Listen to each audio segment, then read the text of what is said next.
Welcome to Nice People Channel.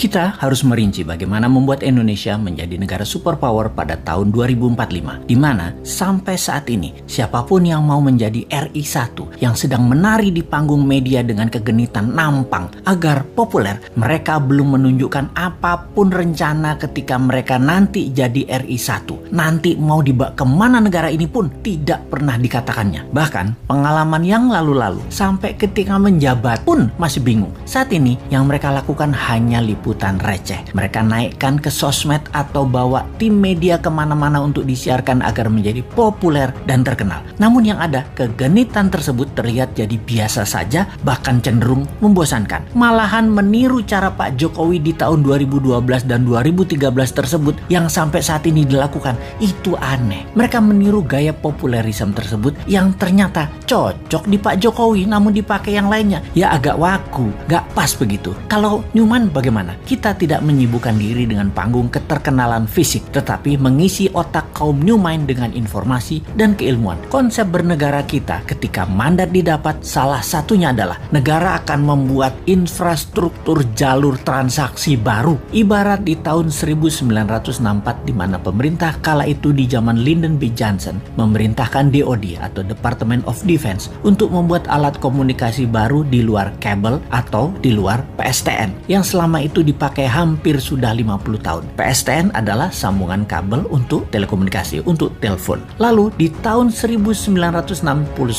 lahirlah yang namanya internet, dan di tahun 90-an masa jayanya isinya internet. Hingga saat ini internet menjadi alat komunikasi dan transfer data utama dunia. Sama, dulu kita infrastrukturnya perbankan, kredit card, ATM untuk menyalurkan uang beredar. Kedepan kita akan membuat infrastruktur transaksi perpindahan aset digital emas, yang mana emas fisiknya ada di Nusantara Metal Bank, semacam lembaga di Swiss yang terkenal yaitu Swiss Metal Bank, bank metal milik Swiss yang isinya logam berharga, noble metal atau PGM, precious group metal, ditabung disimpan sebagai underlying mata uang Swiss. Sekarang dengan digital teknologi tak perlu lagi menerbitkan mata uang, pindahkan saja ke emas atau PGM ke sesama akun tadi, maka transaksi berbasis logam mulia bisa dilakukan. Itulah muasalnya dinaran, di mana jika kita dapat nanti dinaran akan dilepas oleh Bosman menjadi milik negara Nusantara. Pakailah dinaran sebagai kastodian Bank Metal Nusantara dan alat tukar transaksi terpercaya di seluruh Indonesia. 1 tahun sejak Newman pegang mandat, sejak tahun 2025, maka dinaran menjadi instrumen metal transaction. Ditarget dalam 5 tahun 70% transaksi di Indonesia pakai emas, dan 5 tahun berikutnya 70% transaksi ASEAN memakai emas. Dalam 10 tahun ASEAN dan 30% dunia pakai emas transaksinya. Itulah di tahun 2035. 10 tahun kemudian atau 2045, 60% transaksi dunia pakai emas berunderlying Nusantara Metal Bank. Di backup pasal 33 Undang-Undang 45, semua harta sumber daya alam dikuasai negara dan dipakai untuk kepentingan rakyat Indonesia awalnya dan untuk kepentingan rakyat dunia berikutnya. Beda ya dengan old mine. Aset sumber daya alamnya didagangin sama Tiongkok dan Amerika.